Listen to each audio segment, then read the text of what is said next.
Les Khazars diaboliques, joueurs visibles derrière tout ce qui déroule dans notre vie quotidienne. Une leçon d'histoire concise. J'ai posté les vidéos sur les Khazars diaboliques partie 1 et 2 en février de 2021. Un peu plus d'un an plus tard, j'ai posté cette vidéo sur la nazification de l'Ouest. J'ai inclus dans cette dernière vidéo une chanson ukrainienne avec des sous-titres en anglais, français et espagnol, car elle m'a profondément touché de tristesse. Cette vidéo est venue à moi d'une relation très étroite et elle a seulement cimenté ma connaissance que 30% de la population sont profondément inconscients et par conséquent ne se réveilleront jamais. Ils sont dans cette hypnose profonde qui s'approfondit avec chaque injection dans le biologique qu'ils reçoivent. Les Khazars sont les joueurs visibles derrière ce qui se déroule dans notre vie quotidienne. Je pense que cette courte histoire des Khazars devrait être connue par les 30% qui sont éveillés maintenant et les 40% qui ont toujours le potentiel de s'éveiller de l'inconscience. S'il vous plaît, partagez ces vidéos aussi largement que possible. Je sais que chacun de nous peut contribuer à l'évolution accélérante de la conscience humaine afin que nous atteignions la masse critique nécessaire d'individus prêts à faire le bond évolutif monumental et se transformer en espèce nouvelle, l'être divin. Hola! Il est très important de connaître l'histoire de l'humanité, car sans cette connaissance, nous ne pouvons pas comprendre pourquoi nous vivons la folie actuelle. L'humanité est dans un monumental cul-de-sac. C'est d'une crise évolutive dont il s'agit. Plutôt de lutter contre ce processus, pourquoi ne pas faire un virage à 180 degrés dans l'autre sens? Oui, il y a une solution. Le rideau se lève à présent pour révéler en pleine lumière la mafia Khazar et son projet diabolique d'infiltrer et de tyranniser le monde entier et d'éradiquer toutes les religions abrahamiques pour les remplacer par leur talmudisme babylonien, également connu sous le nom de luciférisme ou satanisme ou culte de Baal. L'histoire des Khazars, originaires de la région de l'Ukraine, et particulièrement celle de la mafia Khazar, le plus grand syndicat du crime organisé au monde, en laquelle l'oligarchie Khazar s'est transformée par l'utilisation de la magie babylonienne de l'argent, a été presque complètement expurgée des livres d'histoire. Nous savons que la mafia Khazar mène une guerre secrète contre l'Amérique et les Américains, consistant en coups montés sous faux pavillons et par l'intermédiaire du système inconstitutionnel de la Réserve fédérale, de l'IRS, service privé de l'impôt sur le revenu, du FBI, de la FEMA, sécurité civile, de la Homeland Security, service de sécurité intérieure créé au lendemain du 11 septembre et infiltré par Israël, et la TSA, Administration de la sécurité des transports. Entre le 1er et le 8e siècle, une société incroyablement malveillante fait son apparition en Khazarie. Les Khazars évoluent en une nation dirigée par un roi malveillant, versé dans les sciences occultes et la magie noire babylonienne. Durant cette période, les Khazars acquièrent auprès des pays voisins une réputation de meurtrier, de bandit et d'usurpateur des identités de voyageurs qu'il assassine. Vers 800 de notre ère, la Russie et d'autres pays voisins leur adressent un ultimatum. Le roi Khassar avait le choix entre l'islam, le christianisme et le judaïsme. Le roi Khassar choisit le judaïsme. Malgré cet accord et cette promesse, le roi Khassar et son cercle rapproché d'oligarques continuèrent à pratiquer la magie noire babylonienne, également appelée satanisme occulte. Ce dernier comportait des cérémonies secrètes de sacrifice d'enfants, dont après exsanguination, on buvait le sang et mangeait le cœur. Le secret profondément enfoui de ces cérémonies occultes était qu'elles se fondaient toutes sur un ancien culte de Baal, également connu comme le culte de la chouette ou du hibou, le symbole du Bohemian Club, une des manifestations de la Kabbale. Afin d'induire en erreur la confédération de pays menée par Russie qui observait la Khazarie, le roi Khassar mêla ses pratiques lucifériennes de magie noire avec le judaïsme et créa une religion secrète, hybride, satanique, connue sous le nom de talmudisme babylonien. Cela devint la religion nationale de la Khazarie et généra la même malveillance pour laquelle Khazarie était connue auparavant. Vers 1200 de notre ère, la Russie et les pays voisins en eurent assez et décidèrent d'agir. À cette date, les Russes prirent la tête d'un groupe de pays entourant la Khazarie pour l'envahir afin de mettre fin aux crimes des Khassars envers leur peuple, crimes incluant l'enlèvement de jeunes enfants et de bébés destinés à servir pour les sacrifices sanglants du culte de Baal. Les dirigeants Khassars disposaient d'un réseau d'espionnage très étendu grâce auquel ils furent avertis à temps pour fuir la Khazarie à destination de l'ouest de l'Europe, en emportant avec eux leur énorme fortune en or et en argent. Ils firent profil bas et se regroupèrent en prenant de nouvelles identités. Le roi Khassar et sa cour jurèrent de prendre leur revanche sur les Russes et les pays voisins qui avaient envahi la Khazarie et les avaient évincés du pouvoir. La mafia Khassar envahit l'Angleterre après en avoir été tenue à distance pendant des centaines d'années. Pour accomplir cette invasion, ils recrutèrent Oliver Cromwell pour assassiner le roi Charles Ier et faire de l'Angleterre un havre sûr pour le système bancaire.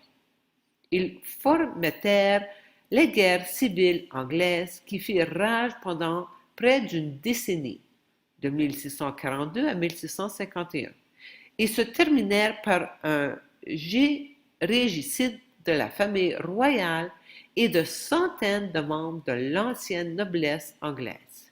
C'est ainsi que fut créée la Cité de Londres, en tant que capitale bancaire de l'Europe, et que furent posés les fondements de l'Empire britannique. David Icke a été le premier à exposer courageusement les Rothschild à la vue de centaines de gens. Cela fait bien sûr de lui un héros international et nous aurions besoin de plus de gens courageux comme lui pour rompre la dissimulation qui entoure la mafia Khassar et mettre fin à leur pouvoir mondial illégitime. David Icke, Revelations, Arizona Wilder.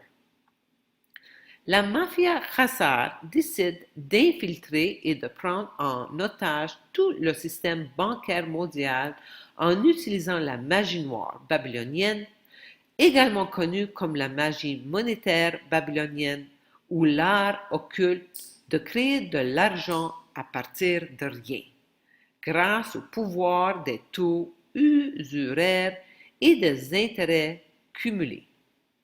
Finalement, le roi Khassar et sa petite cour infiltrèrent l'Allemagne avec un groupe qui a choisi le nom de Bauer pour les représenter et perpétuer leur système malveillant soutenu par Baal. Les Bauer de l'écu rouge, qui représentent leur sacrifice sanglant au culte d'enfants, changèrent par la suite leur nom en Rothschild, alias enfant du roc, Satan.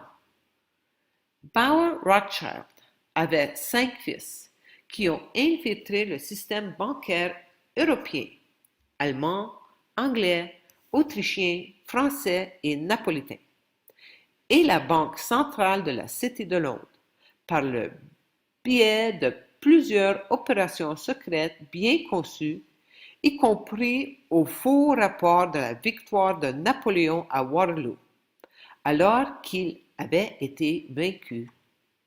Cela a permis aux Rothschild d'utiliser la fraude et la tromperie pour accaparer les richesses de la noblesse anglaise et des propriétaires terriens qui réalisaient des investissements dans l'intermédiaire des institutions bancaires de la Cité de Londres. Le coup de bourse de Nathan Rothschild. Le 20 juin 1815, au lendemain de la bataille de Waterloo, Nathan Rothschild accomplit un coup de bourse remarquable. Informé de la défaite napoléonienne, bien avant les autorités, il se rend à la Bourse de Londres et met en vente tous ses titres. Tous pensent alors que Napoléon est sorti victorieux au combat et chacun, gagné par la panique, suit l'exemple de Rothschild. Les actions chutent à une vitesse folle. Rothschild attend à la dernière minute, puis les rachète et accroît ainsi la fortune familiale. La bataille de Waterloo fut le meilleur coup réussi par la famille Rothschild, qui avait élaboré déjà à cette époque un parfait système d'espionnage et de courrier dans toute l'Europe. Le 20 juin 1815, un de leurs agents, arrivant directement du champ de bataille, informa Nathan Rothschild de la défaite des Français.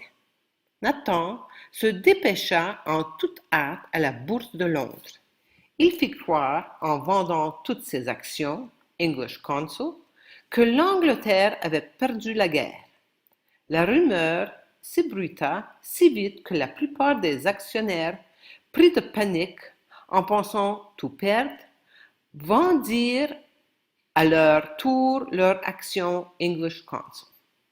Au bout de quelques heures, la valeur des actions était tombée à 5 cents. C'est alors que Nathan les racheta pour une bouchée de pain. Peu de temps après, la nouvelle officielle sur l'issue de la guerre se répandit à Londres. En l'espace de quelques secondes, le prix du English Consul a dépassé sa valeur d'origine et n'a cessé d'augmenter. Napoléon avait eu son Waterloo et Nathan avait obtenu le contrôle de l'économie anglaise. En une nuit, la fortune déjà gigantesque des Rothschild s'était multipliée par 20. Les Rothschild établirent un système de banque privée qui se spécialisa dans l'émission de monnaie contrefaite à partir de rien en prélevant des taux usuraires sur les Britanniques pour l'utilisation de ce qui aurait dû être leur propre monnaie. C'était une application de la magie noire de l'argent babylonienne. Une fois qu'il avait réussi à infiltrer et pris en otage le système bancaire britannique, ils se sont mariés avec la famille royale britannique et infiltré et complètement pris en otage toute l'Angleterre et ses principales institutions. Au XVIIe siècle, la mafia khazare assassine les membres de la famille royale britannique pour les remplacer par ses propres hommes. Au XVIIIe siècle, il assassine la famille royale française. Juste avant la Première Guerre mondiale, il assassine l'archiduc Ferdinand pour démarrer la Grande Guerre. En 1917, il rassemble une armée khazare, les bolcheviks, infiltrent et prennent en otage la Russie, assassinent froidement le tsar et sa famille, tuent à la baïonnette sa fille favorite et font main basse sur tout l'or, l'argent et les trésors artistiques de la Russie. Juste avant la Deuxième Guerre mondiale, il assassine les familles impériales autrichiennes et allemandes. Il se débarrasse de la famille impériale chinoise. Il dépouille de son pouvoir la famille impériale japonaise. Ils ont fait de même avec les présidents américains en menant des opérations secrètes pour les dépouiller du pouvoir. Si cela ne suffit pas, la mafia khazare les assassine comme elle l'a fait pour McKinley, Lincoln et John F. Kennedy, trois des présidents qui se sont opposés aux banquiers khazars. Les Rothschild créent le trafic international des narcotiques pour le compte de la mafia khazare. Ce sont les Rothschild qui ont ordonné l'extermination massive et le génocide des peuples indigènes d'Amérique du Nord pour permettre l'exploitation des vastes ressources naturelles du continent. Les Rothschild ont suivi le même modèle économique dans les Antilles et le sous-continent indien avec pour conséquence le meurtre de millions de victimes innocentes. Les Rothschild se lancent dans le commerce international des esclaves, une entreprise qui considérait les humains kidnappés comme des animaux, une vision que le khazar allait imposer à tous les habitants du monde qui ne faisaient pas partie de leur cercle malveillant, que certains qualifient d'ancienne noblesse noire. Les banquiers Rothschild ont appris très tôt que les guerres étaient un moyen formidable de doubler leur fortune en un peu de temps en prêtant de l'argent aux deux belligérants. Mais pour avoir la garantie d'être remboursés, ils devaient faire passer des lois fiscales qui pouvaient servir à contraindre au paiement. Rappelons que l'impôt sur le revenu des personnes physiques a été introduit en France peu avant la Première Guerre mondiale. Le complot des banksters de la mafia khazare des Rothschild visant à prendre leur revanche contre les colons américains et la Russie qui les avait aidés à gagner la guerre d'indépendance. Les Rothschild et leur entourage d'oligarques britanniques complotèrent pour reprendre possession de l'Amérique, et cela devint leur principale obsession. Ils fourmillèrent des plans pour établir une banque centrale américaine en application de leur magie et leur contrefaçon monétaire babylonienne.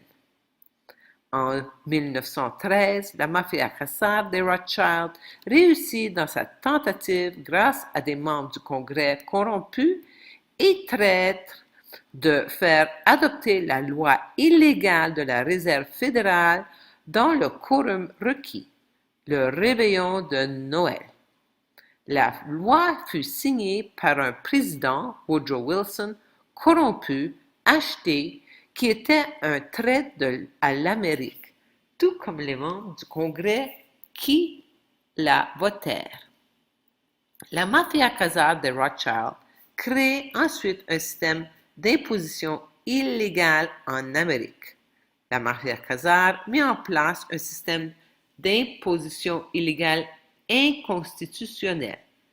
Il est facile pour la mafia khazare de mobiliser assez d'argent pour élire ceux qu'ils veulent parce que quand vous contrôler une banque centrale qui agit comme un contrefacteur secret, vous disposez de tout l'argent que vous voulez. À peu près au même moment où ils ont créé leur système d'imposition illégale, ils ont également corrompu des membres du Congrès pour approuver l'Internal Revenue Service, service de l'impôt sur le revenu, qui est leur propre service privé de recouvrement d'impôts à Puerto Rico. Peu après, ils ont créé le Federal Bureau of Investigation, FBI, pour protéger les banksters, leur servir de couverture et les empêcher d'être jamais poursuivis pour leur rituel de sacrifice d'enfants et leur réseau pédophile. La mafia khazare des Rothschild déchaîne la révolution bolchevique en Russie pour exercer sa vengeance d'une incroyable sauvagerie sanguinaire sur des Russes ukrainiens innocents qu'elle avait préparés pendant de nombreuses années depuis la destruction de la Khazarie. Les bolcheviks, sous les directives de la mafia khazare, violèrent, torturèrent et massacrèrent près de 100 millions de Russes et d'Ukrainiens, y compris les femmes, les enfants et les bébés. La mafia khazare des Rothschild décida une fois de plus de disparaître à la vue de tous pour infiltrer et prendre en otage l'ensemble du judaïsme. Ils mirent sur pied un système de nouvel ordre mondial appelé sionisme mondial qui enseignait et inculquait aux Juifs influençables une illusion paranoïde de supériorité raciale qui partait de l'hypothèse que tous les Gentiles avaient l'intention de massacrer tous les Juifs. Le système était destiné à agir sous le couvert des Juifs, mais également à leur fournir le pouvoir de l'argent babylonien, afin de les utiliser comme intermédiaires avant de les sacrifier à Lucifer en 2 étapes. La première étape consistait à les sacrifier dans des camps de travail nazis au cours d'une deuxième guerre mondiale planifiée par eux, sans ressources, provoquant la mort par la faim et la maladie d'environ 200 000 Juifs. Le second grand sacrifice serait le sacrifice ultime, lorsque le roi luciférien du nouvel ordre mondial accéderait au pouvoir et lorsque toutes les 3 religions abrahamiques seraient éradiquées, particulièrement le judaïsme, sur qui rejaillirait la responsabilité de toutes les guerres et la destruction du monde. Une compilation de toutes les statistiques donne une diminution de 6 millions de la population juive européenne entre l'avant et l'après-guerre, dont il faut enlever les immigrants hors d'Europe. On estime que près de 4 millions de Juifs sont morts dans les camps, dont 1,5 million à Auschwitz. Plaque commémorative, le Memorial de Yad Vashem en Israël recense 4,3 millions de noms. Il est important de comprendre que la mafia khazare des Rothschild avait mis l'Allemagne à terre après la Première Guerre mondiale, créant ainsi un vide politique dans lequel s'est engouffré le fascisme, pour ensuite la reconstruire, créer le nazisme et installer Hitler comme contrepoids au bolchevisme russe. Nous voyons la même chose se produire aujourd'hui avec la guerre des Khazars contre l'islam, parce que l'islam interdit les taux usuraires.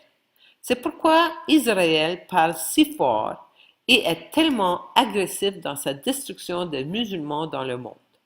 La mafia khazare prévoyait que la Deuxième Guerre mondiale serait importante et qu'en soutenant les 2 parties belligérantes, cela pourrait servir à industrialiser le monde entier et maximiser les profits et le pouvoir de leurs banksters.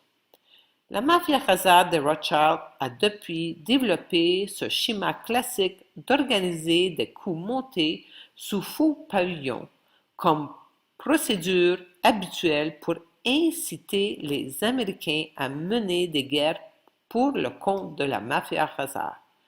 Après la fin de la Deuxième Guerre mondiale, la mafia khazare de Rothschild a développé la guerre froide et utilisé cela comme une excuse pour amener les scientifiques et experts en contrôle mental nazi en Amérique grâce à l'opération Paperclip. Cela leur a mis de constituer un système d'espionnage et de renseignement mondial qui allait bien au-delà de leurs tentatives précédentes. Modèle bancaire Rothschild.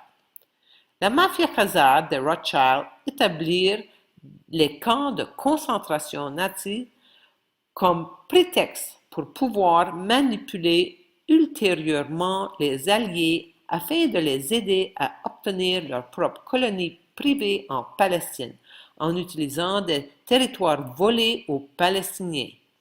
La mafia khazare put ainsi utiliser son soi-disant holocauste autoproclamé pour servir de déclencheur afin de réfuter et résister à toute critique des manières de procéder des zionistes. Une fois que la mafia khazare de Rothschild a acquis son propre territoire en Israël en 1947, grâce à ses manigances politiques, elle a commencé à considérer l'ensemble de la Palestine comme sa nouvelle Khazarie et à planifier le génocide de tous les Palestiniens afin de récupérer l'ensemble de la Palestine pour leur compte. Une récente recherche génétique par un médecin juif respecté de l'Université Johns Hopkins relève que 97,5% des Juifs vivant en Israël n'ont absolument aucun ADN hébraïque et ne sont de ce fait pas des Sémites et n'ont donc aucun lien de sang avec la Palestine. À l'inverse, 80% des Palestiniens ont de l'ancien ADN hébraïque et sont donc de vrais Sémites, ayant des liens de sang avec le territoire palestinien. La mafia khazare a utilisé son pouvoir financier pour prendre le contrôle de toutes les écoles de médecine allopathique et a créé l'Association médicale américaine et autres associations de médecins afin de s'assurer que leur plan fondé sur le mensonge et la tromperie allait se réaliser. Les chefs de la mafia khazare décident d'utiliser l'Amérique pour achever leur conquête finale et leur occupation du monde entier en déclenchant un énorme coup monté sous faux pavillon à l'intérieur de l'Amérique pour en rejeter la responsabilité sur les islamistes qu'ils veulent voir attaqués par l'Amérique pour leur compte. Donc, les chefs de la mafia khazare vont utiliser le gratin de leurs citoyens binationaux israélo-américains, Israël d'abord, vivant en Amérique, alias les gens du PINAC, et les dirigeants néoconservateurs pour planifier une attaque nucléaire sur l'Amérique le 11 septembre 2001. Benjamin Bibi Netanyahu, le chef opérationnel de la mafia khazare, a déployé le Mossad et ses citoyens binationaux pour monter et exécuter cette attaque sur l'Amérique, qui devait être imputée par les grands médias aux musulmans. Dans la partie 2, je présenterai les informations les plus récentes. Cependant, le plus important est de porter notre attention sur les informations suivantes. Et maintenant, vont-ils réussir utilisant cette pandémie covidienne? Il est très important de connaître l'histoire de l'humanité, car sans cette connaissance, nous ne pouvons pas comprendre pourquoi nous vivons la folie actuelle. L'humanité est dans un monumental cul-de-sac. C'est une crise évolutive. C'est la fin de l'espèce humaine, l'animal intelligent. Cependant, chaque individu doit faire le choix d'arrêter de participer et nourrir cette horrible illusion que nous croyons être notre réalité. Le moment est venu de rêver très fort à la prochaine étape, la nouvelle espèce diésique. Nous avons à voir le cadeau que cette pandémie représente. Grâce à elle, un éveil de conscience est en train d'avoir lieu. Certains de nous se concentrent sur une révolution intérieure, alors que d'autres sortent dans les rues. À chacun sa solution. L'important est de ne pas tomber dans l'inertie et la dépression. On est en plein dans cette époque charnière où le vieux monde est encore apparent, alors que la nouvelle matière divine pousse à l'intérieur même de nos corps.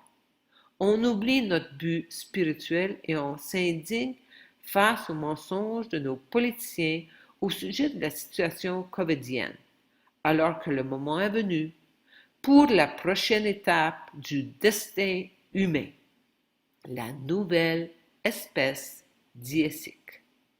Choisirez-vous de vous aligner sur le plan divin ou le plan luciférien? La seule solution est donc très simple. Je dois me connecter à mon vrai moi, mon âme. Facile à dire, pas du tout facile à faire. Veuillez entrer en action maintenant et faire le choix entre écouter votre mental, l'ego menteur et les autorités extérieures ou écouter votre âme, l'autorité intérieure. Je consulte et propose des outils pour que vous puissiez vous trouver votre solution individuelle en faisant contact avec votre âme. Votre âme vous guidera efficacement à travers la transition turbulente et durable à venir. Amour infini. C'est à nous de ne pas nous conformer, mais d'avoir la compassion envers les autres. Peu importe où ils se trouvent sur leur chemin évolutif de conscience. Chaque jour, je dois renforcer ma détermination à avancer sur mon chemin évolutif vers l'espèce nouvelle. De l'enfer sur terre au paradis sur terre. Nous construisons ce que beaucoup ont dit était impossible. L'évolution de notre façon de créer et de voyager commence ici. S'il vous plaît, pensez à nous rejoindre dans notre communauté de conscience, au bord de la ville de Popayan, au sud de la Colombie. Ceci est une invitation pour séjour de longue durée au Cascada Café Retiro, en Colombie. La folie continue de s'intensifier et il n'y a pas de fin en vue. Désormais, je crois qu'il y a des individus qui sont prêts à quitter leur pays d'origine, mais qui ne savent tout simplement pas par où commencer. Il n'y a absolument nulle part où se cacher. Cependant, à Popayan, il y a une bonne croissance alimentaire tout au long de l'année. Le climat montagnard tempéré est de 22 à 26 degrés Celsius le jour et de 13 à 18 degrés Celsius la nuit. Et ceci toute l'année, ce qui rend la vie très confortable ici. Veuillez partager cette information avec vos amis et vos proches. Se déraciner n'est certainement pas pour tout le monde. J'ai la possibilité de rendre ce processus difficile un peu plus facile. Le temps que vous trouvez votre propre domicile et une maison d'hôte pour séjour à longue durée. Les animaux y sont les bienvenus et il y a de l'Internet. L'aéroport, la gare routière et la ville sont à seulement 13 km. Vous rejoindrez-nous dans ce paradis sur Terre? Nous accueillons toutes les personnes conscientes. Si votre âme vous pousse, veuillez consulter www.freedomtravelalliance.com. Je consulte par téléphone et propose des outils pour que vous puissiez trouver votre solution individuelle en faisant contact avec votre âme. Merci de partager mes vidéos afin que ces informations puissent atteindre les personnes qui en ont besoin. Mes coordonnées sont dans la description ci-dessous, ainsi que le lien vers l'établissement Cascada Café Retiro et mon site web. Enfin, abonnez-vous à mes 3 autres chaînes, BitChute, Odyssey et Crowdbunker. Toutes mes vidéos ne sont pas disponibles sur YouTube. Amour infini.